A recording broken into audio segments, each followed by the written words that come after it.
2 months ago, I started working on a VR game called Commons, a social sandbox and a spiritual successor to the now-deceased Rec Room, God rest its soul. And alpha version 1.0 is out now. You can make an account, join a wide variety of one room, there will be more soon I swear, and mess around with your friends. But let me tell you, there's a big difference between a functioning game, which I had 3 weeks ago, and a playable one, which we have now. On June 1st, I released alpha version 0. It was a functioning game with multiplayer connections, proximity chat, and a simple room with some basic mechanics to play around with. But when alpha version 0 was released, there was no account system, so every player's name was just randomly based off their IP address. There was no system that automatically started and stopped instances, so there was only ever one server to connect to, which had to be manually configured. Servers were reset every half hour in case the map got messed up, leaving you in a gray void, which was inescapable without restarting your game. There was only one instance of one room, and there was also no way to customize your settings or avatar since, again, no accounts. Suffice to say, something beyond just the game is needed to make a game like Rec Room. I'm about to explain the technical stuff, so if you're a coward, you can skip to this timestamp. Here's the deal. Back then, there was only one layer, the game layer. This is what I've built in Godot. It can serve as both the client and the server, depending on how you launch it. It contains the level, the assets, and all the code that makes the game a game. But back then, clients had to be explicitly told where to connect to and which scene to load when they connected. Likewise, servers had to be explicitly set up and configured with their initial scene.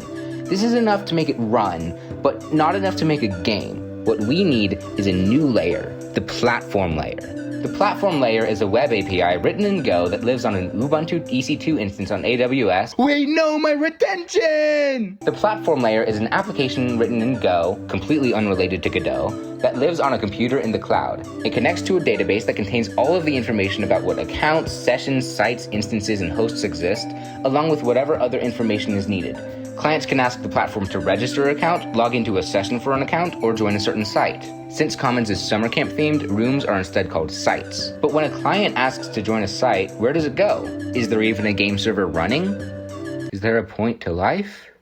Well, no, not at first, but that's where the other half of the platform layer comes in, the instancing agents. There's another set of cloud computers, which are hosts. Each of them carries a single instancing agent.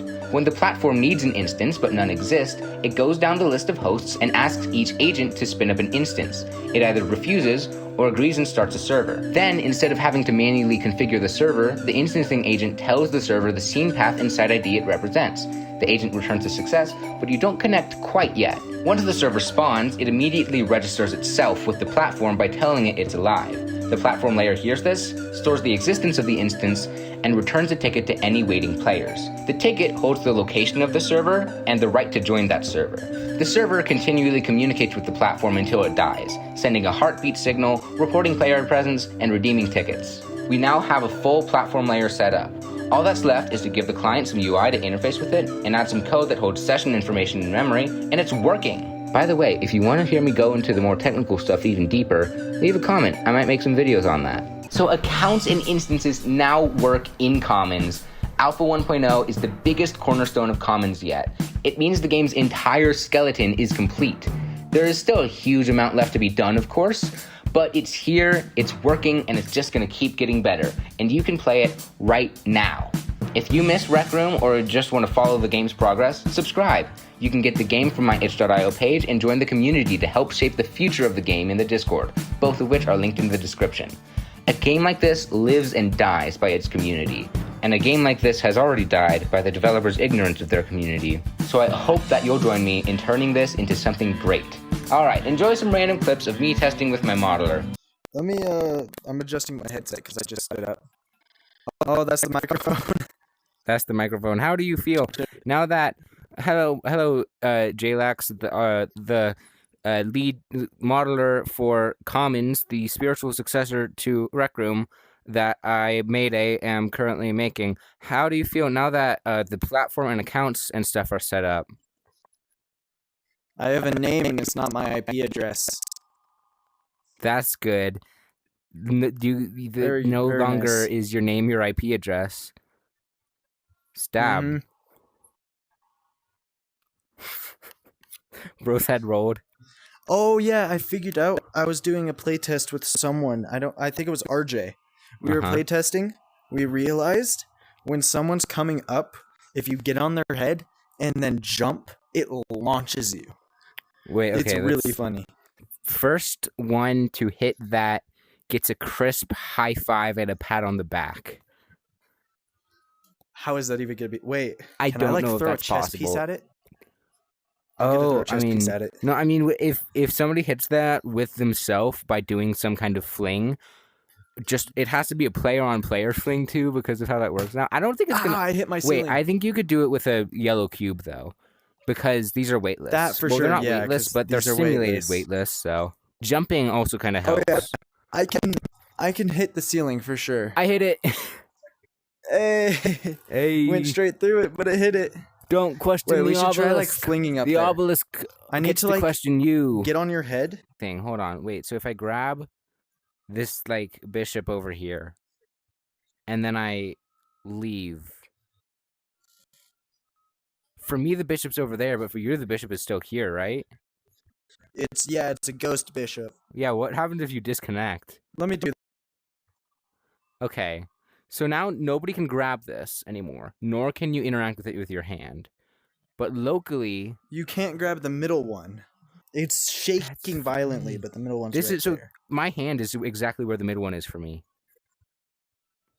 My hand is right on top of the middle one, and it is gaining speed. So what that is since now nobody has authority over it, the slight differences in the way our physics play out desynchronizes where the cube is from each of us.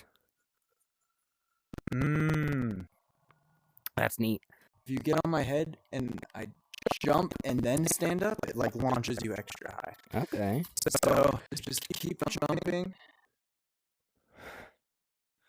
I touched it. Hey! That hit. We did it. Ooh, we did it.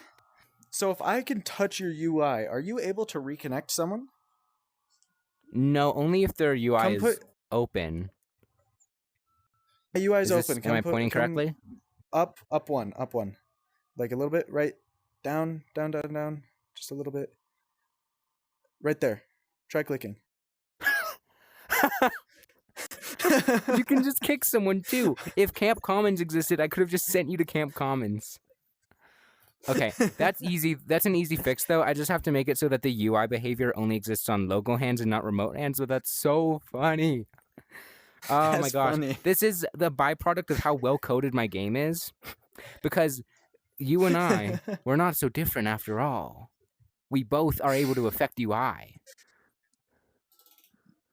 We could type numbers. Here, Hello, just pick a card, any card. No, right here.